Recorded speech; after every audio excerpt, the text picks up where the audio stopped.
So yeah, we've a lot of stories. This is another interesting one in this corner. On Water Street, there's the Killam Brothers building. It was owned by Thomas Killam.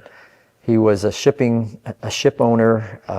He was our member in the legislature. He was also our first member of parliament. In 1866, he decided he was going to start building bigger ships and getting involved in international shipping. And so he had the ship Research constructed. It was sailing from Quebec to Greenock, Scotland. And they set sail in November. The captain, his name was George Washington Churchill. No American influence. And his nephew, Aaron Flint Churchill, was his first mate. So they just got out into the mouth of St. Lawrence and a big sea hit the ship and broke the rudder post. And if you don't have a rudder, you can't steer your ship.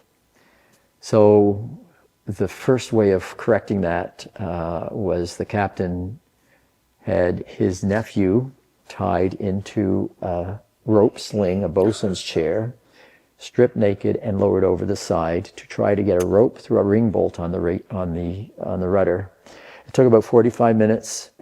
When they brought him up, he was just about frozen. Mm-hmm. So they gave him a little brandy, warmed him up, and then put him over the side again to do it on the other side of the rudder.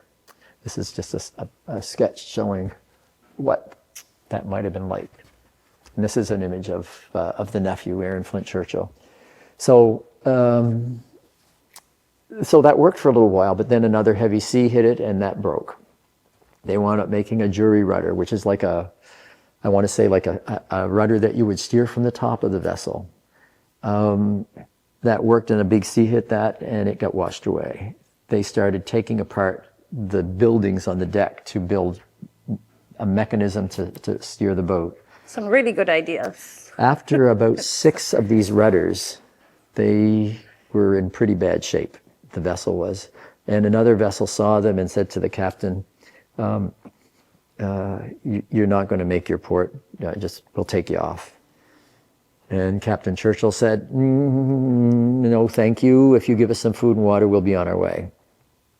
So rudder number 7, they almost made it. But then another storm washed them south almost as far as the Azores. Rudder number 8, they made it into Greenock, Scotland. And they were celebrated for not giving up the ship. So Captain Churchill, and apparently his nephew inherited the name, but George Washington Churchill then became known as Rudder Churchill. Our own Rudders on Water Street is named after him. That's where that name comes from.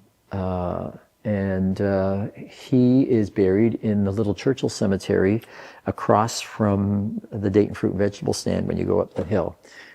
His nephew, Aaron Flint Churchill, decided that he would go and seek his fortune elsewhere. So we went to Savannah, Georgia, and had a very successful steamship line there, became quite wealthy, and built his summer cottage in Darlings Lake, and that's the Churchill Mansion. So that was his summer home.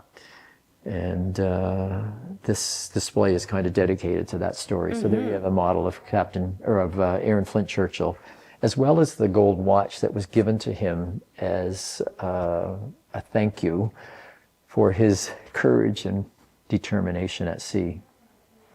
There's a certificate that he received as well.